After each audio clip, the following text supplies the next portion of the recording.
Hey everybody out there in Tankland, welcome back to another World of Tanks commentary. I am Syndex, your host, but you can call me Andy, and I got a lot of things I want to talk about today. It's been a little while since I did my last commentary, but a lot's been going on. Other video games have been coming out I've been wanting to play, and I've been feeling a little under the weather. I'm actually getting over it at the moment, so bear with me please. And actually, this is, as I'm recording this is the day after the South by Southwest events that Wargaming held. They had some World of Tanks competition action going on at South by Southwest, the video game portion of the festival. And living in Austin, I was able to go on down there and check everything out. It was a lot of fun and a lot of interesting gameplay going down, and even got to grab a little swag. And speaking of which, I'll grabbed a few codes for World of Tanks that I guess it gives a little bit of premium time, some gold and some credits that I will be giving out in the future. While hopefully I want to try and start doing some streaming in the very near future. I actually, while I was there at the South by Southwest event, I met up with Pico Mouse, the Wargaming video host. She was there, and I actually got to kind of have a unexpected meet and greet with her, and she was very nice to meet her, and we talked a little bit about streaming and kind of what she does and how she's gotten into the industry and in with the company, and it was very good to get some info on that. So she kind of inspired me to try my hand at streaming. I've tried it before, but I wasn't pleased with the quality, but you know what, if I can kind of make it entertaining with some commentary, and I think that can make up for the quality. So I think I'm going to give that a shot, and y'all just help me out.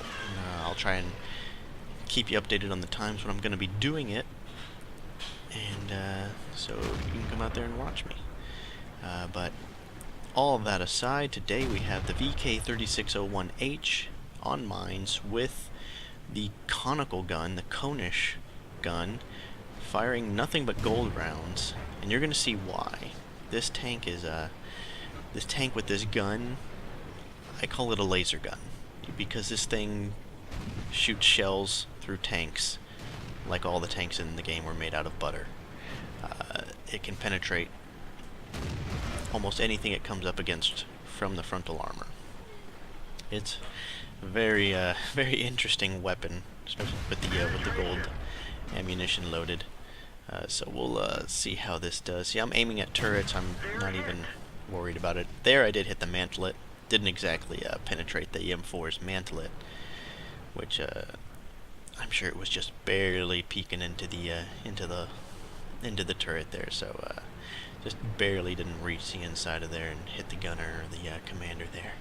So we'll see what else we can do with this. We got this M4, and the only thing I'm worried about is these derp guns, because those can really put a hurt in my day. Hit that weak spot at the front wheel there, 164, 176 damage. One M4 gone. KB1 over here. I know there's some tanks up on the hill already, so I gotta be worried about those. I'm gonna focus on them because the KV1 was not looking at me, so I'm not too worried about it. Apparently it was looking at me a little bit later, because it did get a good shot on my rear. I get to the rear armor of this KV1.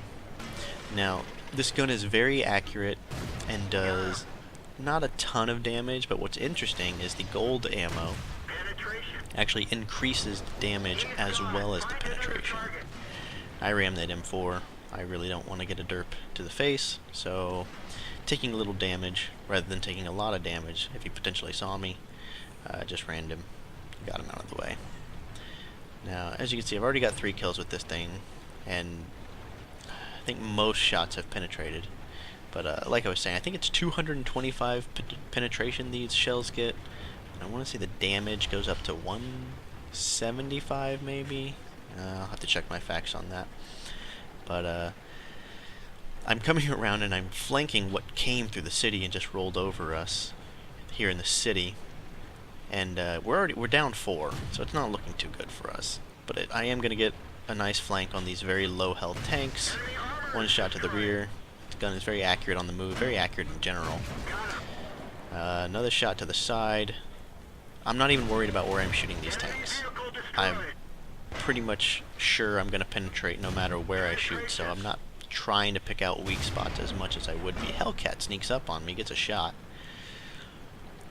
and I'm not ready to deal with that, so I am going to try and get an angle on this guy. There we go. Another 151. You can shoot the Hellcat almost anywhere, though, and it'll pretty much go through. I want to say its hull armor is 13 all the way around. That's a pretty squishy tank. Shooting this KV-1, getting in my sights, bouncing some shots on the front. The frontal armor on the VK3601H is very strong. This might as well be the heavy equivalent in the Tier 6 for the German lines, because there are no heavies up until Tier 7, which is a little interesting, but the VK3601H might as well be a heavy with the armor, and it's not super slow, but it's not super fast either. It's a really good all-around tank, very popular tank, especially with either the conical gun or the 88mm. Here I'm just taking a shot that there's M7 driving by, and believe it or not, I am alone. I have 8 kills in this game. I'm up against 4 other tanks, able to take out a 9th, but it's me versus 3. It's gonna be kind of an interesting end of the game here. Take out the Su-85, M7, and E2. Even the E2, I'm not too worried about its frontal armor. We know how thick that is. The sloping can definitely help it, but if I get a... We'll see how it goes if I have to face up with that thing front to front. And I'm looking around, trying to get some cover. I know there's 3 tanks out there still that I'm worried about. I haven't even seen the T-150. He seems to be doing pretty well with 3 kills. E2, M7, kind of got me surrounded, so I'm going to be very careful. M7 gets another shot on me. Not too happy about that. And I try to shoot him before the reticle gets smaller. And I miss. Another shot on there.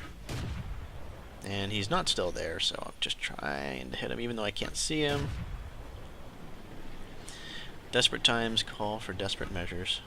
And I know the E2 is sneaking up on me somewhere. T-150, I just am worried about just because I haven't even seen him. No idea where he's coming from. Bouncing shots on the front. Ricochets probably at this angle. Side armor with the E2. Getting shots on it. Looks like I hit him in the turret there, almost the turret ring. Still bouncing some shots on the M7. M7 I'm not as worried about, unless it gets to my side armor. There's the T-150. Full health. And this is going to be an interesting little fight. Get the E2 down to 1 hit point. Talk about the RNG having fun with me. M7 still bouncing him. Get another shot on him, take him out. Try and see if I can get somewhere where this T-150 won't be able to hit me. It's not the case. I get taken out. 11 kills later. Let's take a look at the post-game report. 41,410 credits, 1,524 XP, Pools Medal, which is awarded to a tank of Tier 5 or higher for destroying 10 to 13 enemy tanks, and Top Gun. Team could have helped me out a little more, would have had a better game, would have had a better outcome, but that's not always the case. And as you can see, did not profit on that game. Actually, 34,106 credit deficit. That's due to the gold ammunition for the conical gun. 70,000 credits to rearm that tank. Now, like I said earlier, I'd like to do some streaming in the future, so come on down to twitch.tv/thesyndex. The name Syndex was already taken, so it's the Syndex. And as always, subscribe, like, comment, and good luck and have fun.